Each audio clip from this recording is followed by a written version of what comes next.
Man up, it's game time, everybody stand up. Justin Rodriguez here with another Varsity 845 video. The topic this edition, the phenomenon known as being catfished. That's right, catfished. Of course, the term was made popular last week when it was revealed that Notre Dame linebacker Manti Te'o was, you guessed it, catfished. As part of an internet hoax pulled off this season, Te'o was played into believing he had a girlfriend online who later died. She didn't exist. Catfished. But what do we know about catfishing in Section 9? And more importantly, how do we protect ourselves from taking the bait? I decided to find out.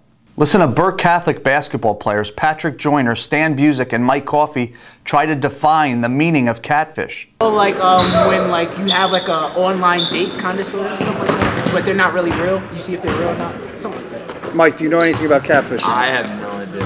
Have you ever been catfished? I don't think so. Maybe. I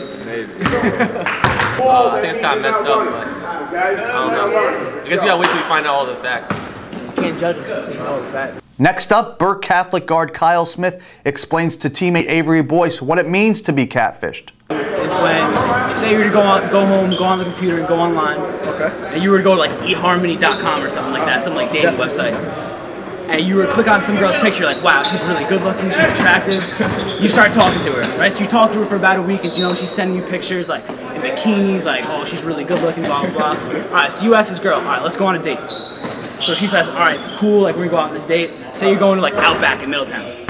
So once you go to this date, you're like, all right, where is she? Where is she? I can't find her. And she comes up to you and there's some like ugly, like not very attractive like girl, and she's like, oh hey, I'm you know, the account from eHarmony, and it's some like fat, like ugly girl or something like that. That's what catfishing is. So your date gets all screwed up. So Avery, how would you react if you were catfished? I would feel defeated. I would just go home. I wouldn't even finish the date, to be honest with you. We also asked Newburgh Free Academy forward Robert Mills the same question. How would you feel if you were catfished? Someone catfished me, I would be very mad, like really mad. I can't explain how mad I would try to find out who catfished me. So has anyone in Section 9 ever been catfished? We checked in with Newburgh football coach Bill Bianco. I have to say, no, I have not. You're kidding me, you've never been catfished? No, I never have. So you mean you're telling me you've never, like in college, met a girl online, had a relationship for say a year, fell in love, only to find out she died in a car accident, and then found out she didn't exist? No, that's never happened to me. That's wild. I don't believe it. Well, I gotta tell you, that's the truth. That's the truth, Justin. That's never happened to me before. That's a very extravagant comment. So who is at risk of being catfished? Popular stars like, say, New Paltz running back Karife LeBoy and Cornwall quarterback Mike White.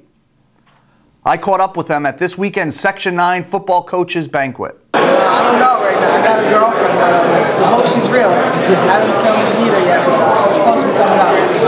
So hopefully she's a real person. So you haven't met her? No, not yet. Ever talked to her on the phone? Yes. Okay. She sounds like a girl. Okay. I just don't know if that's recording or what it is. Hopefully we'll meet her in person next week.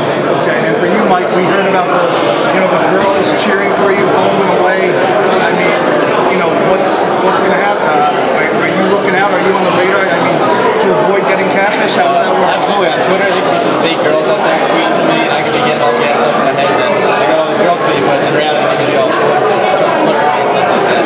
That would be good. No, now, if we don't mind, you do have a girlfriend. Yes, I do. Can we mention her by name? Yeah, sure. Julia. So just to confirm, you have met her? I have met her, yes, I have. Okay, so you're not being catfished? No, I'm not being catfished. She's a real person. Okay. Finally, we asked the question, was Te'o as innocent and gullible as he is acting? I'm not buying it. So what do some Section 9 players think of Te'o? First, we asked New Paltz stud two-way lineman Anthony Tofano. I don't know. I mean, a lot of guys nowadays, girls trick them, but I think he had a little something to do with it. You know, motivate the team a little bit, but I don't know. he's a tricky one. Maybe he don't remember now. After Lacey ran him over in the national championship, he probably doesn't remember whether or not he was in on it or not. And now a counterpoint from Menacing Valley offensive lineman Colin Scott. That he was just like not smart about the whole internet thing, and I don't think he was in on it. I think he just actually got tricked and just didn't really think about what he was doing, and just he just wasn't smart with the whole situation. He could have handled it differently. Couldn't have thought that he was actually in a relationship with someone online. So I don't think he was like part of it. He just got duped, kind of. Is there a lesson to learn from all this? Indeed there is. Be cautious on Facebook, Twitter, and other social media sites. Don't get catfished. This is Justin Rodriguez for Varsity 845.